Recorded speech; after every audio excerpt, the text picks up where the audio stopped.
Hi, I'm James Shillinglaw. I'm here aboard the Avalon Envision with Pam Hoffey, who's Managing Director of Avalon Waterways. We're actually here for the first ASTA River Cruise Expo here in Budapest.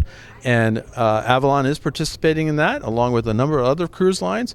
And we're aboard. We just had a nice lunch on this wonderful ship, that Pam ship, and then they're going to do a post-cruise. But we wanted to talk to Pam about this event and about the outlook for European river cruises in 2022. And you're going to find out about all that and more on Insider Travel Report. Yeah, Pam, first of all, it was a great lunch. I enjoyed being with you, and you took us on a tour of, this is your brand new ship, right? It is our newest as of today. Okay. So we launched the ship in 2019. Next month we'll be launching another new ship in our fleet, the Avalon View, which will be our next and newest of our suite ships. So this is our 13th, that will be our 14th, and our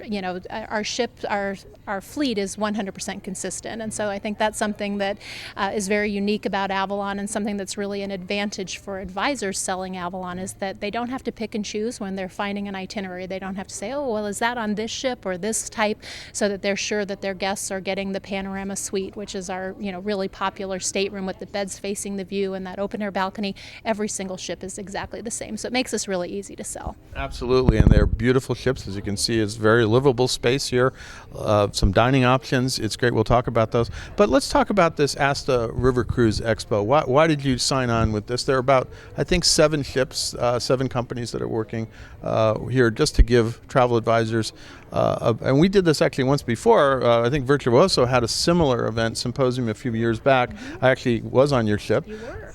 And so now ASTA's done it. Why did you get together with ASTA on this? Well, it was a no-brainer when they asked us. They brought the river cruise community together, and it was actually, I would think it was 2020-ish, late 2020, kind of in the height of COVID, and we all said, I think that somebody actually said, well, why don't we do it in 2021, actually? It was absolutely the right thing to do to celebrate coming back to travel, to bring the advisor community together, to talk about river cruising, to introduce river cruising to a lot of advisors who aren't yet selling it. And just today, during our tour that we had advisors on board for lunch. Many said they aren't selling river cruising yet.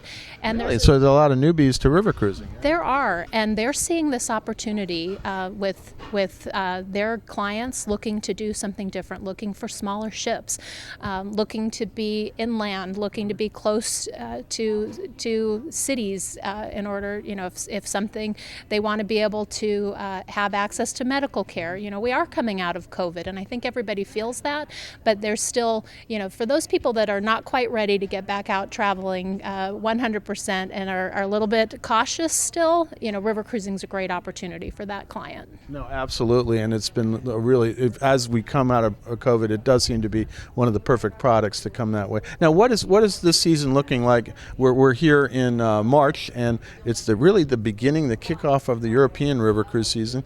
How are your bookings doing for this year? And maybe some people are still booking for 23, but what does 22 look like? Well, up until about December, I was quoted many times saying we had record bookings for 22, and that was absolutely true. Things slowed down a bit, Because of the Omicron first. Exactly, right? Yeah. Omicron definitely took its toll with our booking curve slowing quite a bit through that, and the world as it is today, I'll admit, we're seeing a little bit of slowdown. We are seeing people sticking, though. We're not seeing people changing their mind, and we have a very liberal peace of mind program that allows guests to move up until the time of final payment, that they can move to any product sailing with us, with our sister brands, Globus, Cosmos, and Monograms, traveling later, and we've seen people who are staying and continuing to travel, and so we're really thrilled to see that. It looks okay for 2022. There is still space, so if you have people looking to travel, which I do think is going to be the case, that there is pent-up demand, and there will be people still looking, maybe making that decision later because they're kind of waiting to see what happens, waiting to make sure that the situation stays stable. I know I had We're all worried about now. We worried about COVID, and now, of course, we're a little worried about Ukraine. I haven't heard of any massive changes in booking patterns yet, but we're kind of all sitting on the fence to see. And Americans, traditionally have been geographically challenged. So, and yeah, we are in Hungary right now. We're bordering Ukraine. Yeah. And life here in Budapest, I don't want to sound insensitive, but life here is totally normal. And, that's the reality of what's happening here. And I think that we can feel very confident. And I think it's wonderful to have so many advisors here to spread that word to people. We have 500 advisors plus, and I think they've had minimal cancellations. Yeah. So to spread that word, to show their clients, to show the community at large that it's okay. You can travel to these places and feel very safe. Well, absolutely, and I feel totally safe here. I've been touring Budapest for the last 2 days with the Hungarian National Tourist Office, and now the conference has started, and it's wonderful to be here. Now let's talk a little bit about what Avalon has in store the rest of this year. I know you have some new itineraries, either coming up this year or next year. Talk about that, the new destinations for you. It's hard to say you have new destinations in Europe, but you do. We do. We've expanded our Active and Discovery, which has been incredibly popular, and it's something that we've grown. When we started in 2017, we started with the Danube. We then quickly added the Rhine as an itinerary. We then added the Rhone. We added Holland and Belgium, and then now we've expanded even more. So in 2022, we're adding the Seine and the Moselle. And then for 2023, we just launched the Lower Danube. So that puts us where we have an Active and Discovery option on every river that we sail on. And they are quite unique, and they are really honestly something that is totally unique in river cruising in terms of itineraries. They go to unique ports. They are itineraries that have extra time in port. They have more overnights in port than most river cruise itineraries. And what's really special is what's included. And again, for those ocean cruisers who I often hear, they're afraid they're going to be bored, that there's nothing to do. There is so much included on these itineraries, and that's the key word, included. So there's nothing to pay for in these. So things like kayaking, hiking, wine tasting, painting classes. So a choice of an active, classic, or discovery excursion in every port, and really cool immersive excursions. So if you have not seen them or tried one, definitely take the chance to do it. Absolutely, and it is interesting. You have active. I mean, a lot of people think of river cruising as for an older client base, and yes, it still exists. But a lot of people come on here and know they want to do the hiking, they want to do the biking, and they really are looking for an active vacation. And you actually have the programs to do that. We do, and it goes even beyond our specific Active and Discovery cruises, that people who are coming on all of our river cruises are looking for that. So we have 16 bikes on every ship, and we have an adventure host on every ship doing exercise classes, leading hikes, leading jogging excursions, leading hikes up the hill that's behind us here, the Citadel. The Citadel, the castle, which is across in the Buda side of Pest. We're on the Pest side. That's the Buda side. But it sounds like you really have a great product here, and also in terms of accommodations and dining choices, your staterooms, your suites are as big as any cruise ship. They are there, and what's really great about them is the open air balcony. That's really what we're known for. That's why I was asked the question today, well, why are your ships all the same? Is it because it makes it easier? That's a benefit, quite honestly. Why they're all the same is because they are so beloved.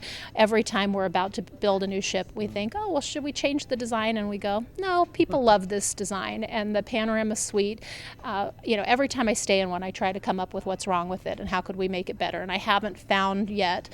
There are little things like we added USB, plugins and things like that. New technology all the time, right? But the bed faces the view. So, and as everyone who's been on a river cruise knows, that's what you come on a river cruise for, is the ever-changing view. And I end up leaving my curtains open at night so I can watch that view, because you don't want to miss a minute of it. And the bed facing it means that nobody has to be looking over their, suite mate, their partner, to see out the window. The open air balcony, so it's a wall of glass that makes up that room, and it opens 7 feet. So in river cruising, the ship can only be a certain width. So if you add a balcony, that means that you have to take interior space, which if you're going to use that balcony all the time, okay, but the reality is most people are not going to use that balcony all the time. So with us, you can open that 7-foot wide opening. There's a little sofa and a chair in front of it. Order your room service, have breakfast, enjoy your balcony when you want it, close the window, and have the full use of that 200 square feet when you don't. And you even have a table that goes up and down. We It's do. like, that's amazing. I mean, river cruising is about maximizing the space because, as I said, the ship can only be so wide, so you have to make use of every little inch. And we have great storage. The beds are high enough that your luggage can go underneath the bed. I mean, it's really been incredibly well thought out. And then the other thing is you go on a cruise ship, you have lots of dining options, and you would think on a river ship, you have the one main restaurant. Well, you actually have three different, almost 3.5 different options here on this ship and your other ships, right? We do. We have our main dining room, which is where we had lunch today. We have our panorama bistro, which is here in the Panorama Lounge that we're sitting in. It's in the forward part of the lounge. It's a great place for lunch. We do a lighter lunch there. We have a kind of a tasting menu dinner, and forward of that we have an outdoor patio so guests can dine outside. I love that for sitting outside, or if we're in port and you just want to grab something kind of quick so that you can go and enjoy the city that we're in. So it really is a great option for that. Or you want to taste a lot of different things without ordering 5 entrees, which you can do, of course, in the dining room as well. As like a cruise ship, you can have as much food as you want, and it's all local wines we were talking about, and really local areas now. And then, of course, you have something you just showed us, which you have a top deck grill, which is pretty good. We do, and it's built into every one of our ships, and it's typically about 3 times during every cruise that we have the sky grill is what we've call that, and our guests again just love that. I mean, this is the vision that you have of your river cruise, that you had your excursion in the morning, you're back on board, sailing with your glass of wine up on the deck, having lunch, and that really is, it's really a beautiful place to have that. It looks wonderful. And then the last thing I want to talk about is what you do in the stern, because we are in the lounge, the main lounge, which is lovely, and you can see it's really a living room feel, but almost have a quieter secondary lounge in the stern, which I was very impressed with. You're overlooking the stern, you got a beautiful view, and you can go back and have a coffee or just sit and talk, and it's just a lovely space. It is. I think it's my favorite place on our ships. It's called the Club Lounge. I actually always book one of the rooms, or I try to, if it's not taken, the rooms that are toward the back. So the 300 level on Royal Deck, one of the ones toward the back, so that I'm close to that lounge because it has the coffee machine and there are cookies there. So that's not always the best thing, that you have quick access to the cookies. Oh, come on. We have to go back and get cookies later. Absolutely. We do have to go get cookies. That's a good idea. But it's just such a peaceful room. There are books there and games. I'm still working. People who are still working. It has great tables that you can set up your laptop. We have complimentary Wi-Fi on board, so you can use the Wi-Fi there. And get rid of your emails. Take care of your emails. That's probably. I think get rid of is good too. Eliminate, delete. Take care of your emails, get your work done, and then get back to having your vacation. So, the Club Lounge is really a nice place for that. Now, anything else you want to tell our 100,000 travel advisors about Avalon today as we head into the new season, and 2022 season? Well, we're just thrilled to be, to have our comeback year, which, we were back in 21, and we're really talking about how this is the year that is our year to come back to travel, and that we have got you covered. And that's what we want to make sure that everybody knows, and that our travel advisors know. If you have a client who's nervous, make sure they're not nervous. We know that what we've been hearing from you is that, you have some clients who are afraid what happens if something happens. And the reality is we are not going to, pull over the ship, just kick them off and they're stuck on their own. We are going to take care of them. We've got you covered. This is in the COVID era where people are worried about being stuck. You do testing on the way for people returning, but you still have options. You still have programs to take care of guests who might test positive for COVID. Right, we do, and we have operations people here locally who are going to check on that guest every single day, make sure they're taken care of. And as you said, we made the decision that we were going to take care of the testing for guests to return home. So we couldn't have made it easier. It's done in your stateroom the day before you leave. Our crew was trained by a physician in Germany. They come and do the test, and then you're on your way. You get the certificate, and you're on your way home.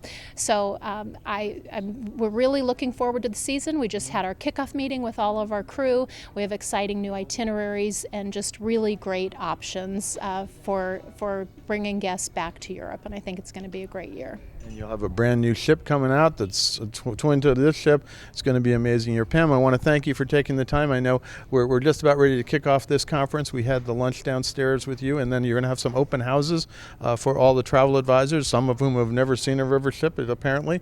And it's just a great way to get introduced here in beautiful Budapest.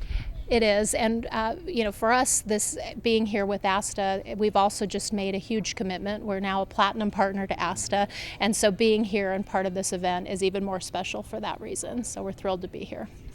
Pam, again, thanks very much. I'll see you around, hopefully, at your open houses, and we're going to be here for the next 3 days. But it's great to be here in Budapest and to see all these wonderful river ships, and yours in particular. I haven't been on it since we did a similar program for Virtuoso, and I was lucky enough to be a guest on your ship, and I really, really enjoyed it. And here we are again, and it's great to have all these things going on now, and it's great to be back. And it has been a pleasure to spend this afternoon with you, and thank you so much for being here. I'm James Schillinglaw, and this is Insider Travel Report.